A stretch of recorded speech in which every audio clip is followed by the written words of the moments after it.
I go to Battle Mountain High School. I just graduated. I'm going to Kennesaw State University in Georgia to play Division I lacrosse.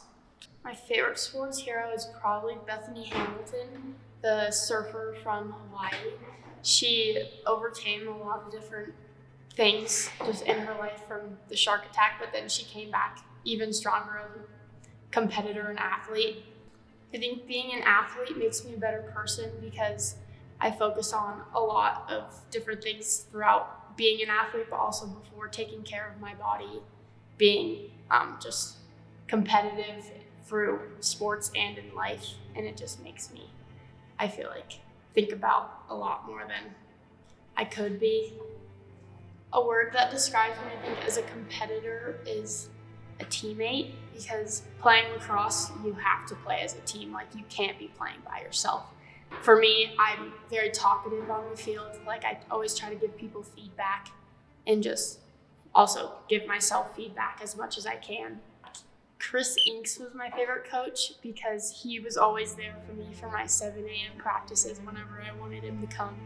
He always helped me and tried to encourage me and just was always there for me in the moments that I really needed it. I've been coaching high school lacrosse now this is my 13th season. I did boys varsity lacrosse for 11 years, and this is my second year with the girls team. I've had kind of a whole slew of athletes go and play, at least at the club level. Division level, only a handful went on to play D2 or D3.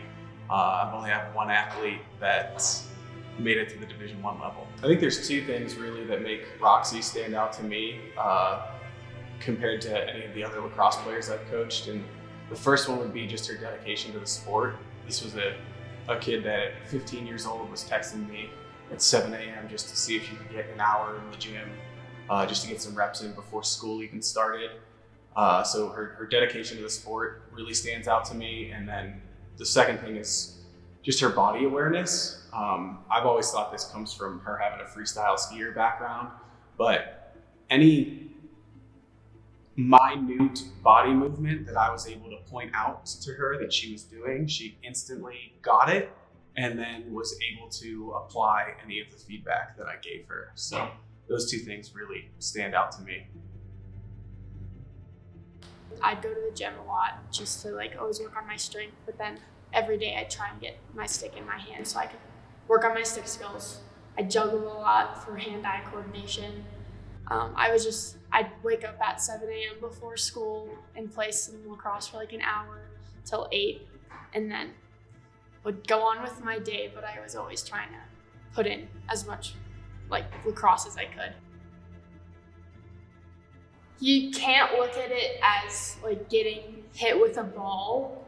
You just kind of have to look at it as see the ball, save the ball, as my coach would say.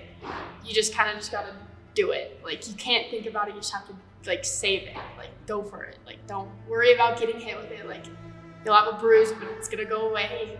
You just have to get hit to not give up on your team, I guess. That's a hard one. I give myself feedback and I listen to what my coaches say, and I really try to put in that effort to either fix the feedback or just try and really work on my confidence. Always telling myself that I'm doing great. Positive feedback to myself is really a game changer, because if you're talking negatively, you're not going to play well. If you're in a bad headspace, you're already done. You have to be confident